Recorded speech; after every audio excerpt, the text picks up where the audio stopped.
Kiongozi Mwafrika hataki mtu wa chini apate unafuu. Nafuu kwa njia gani? Unapopata chochote ambao unataka, uongozi wake haitaonekana. Hiyo ni mambo ya utawala wa Kiafrika. Ndio maana hata pesa ikitoka katika serikali kuu ikuje katika county, viongozi hawezi wakatumia vizuri. Kwa nini?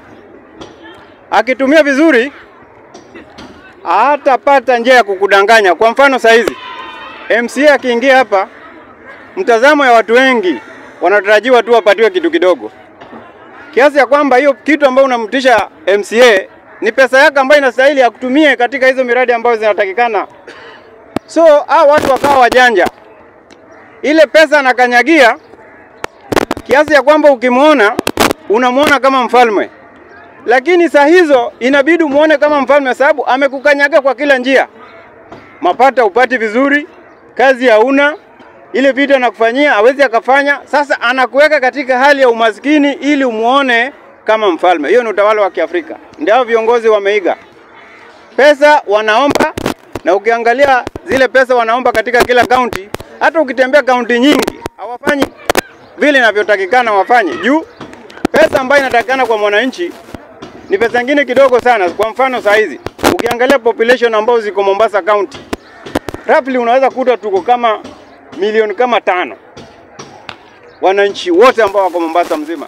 Na ile pesa ambayo inaomba kutoka serikali kuu na zile tax ambao wana collect within Mombasa town ni zaidi ya bilioni ya pesa, ambapo inastahili hata kila mwananchi aliyo Mombasa apate milioni moja katika kaunti yake. Hawezi wakafanya hivyo. Kiongozi moja tu katika Afrika ambaye alikuwa anafanya hivyo, ambaye alikuwa anaitwa Gaddafi. Wananchi wake walikuwa wanafanyia kila kitu. Kama hospitali ni free. Kama barabara unatengenezewa. Lakini hii yetu ambayo iko Kenya ni uporaji juu ya uporaji. Juu mtu anachukua tu MCA baada ya miaka 1. Kama mlikuwa mnaishi naye hapa estate, anaenda huko juu. Kisa na maana pesa ziko pale ambazo zimekosa kazi, hazifuatiliwi na iangalie jinsi ya kutumia, wanazipora tu wanaziweka. Ndio maana hao watu hawawezi wakafanya na hizo pesa kazi vile inavyotakikana. Pesa ziko lakini wenye kufuatilia hakuna. Ndio maana naambia Kenya bado tutakuwa na shida. Kama tutakuwa na hiyo mambo ya kufuata MCA na magavana, bado ni kilio mwaka nenda rudi.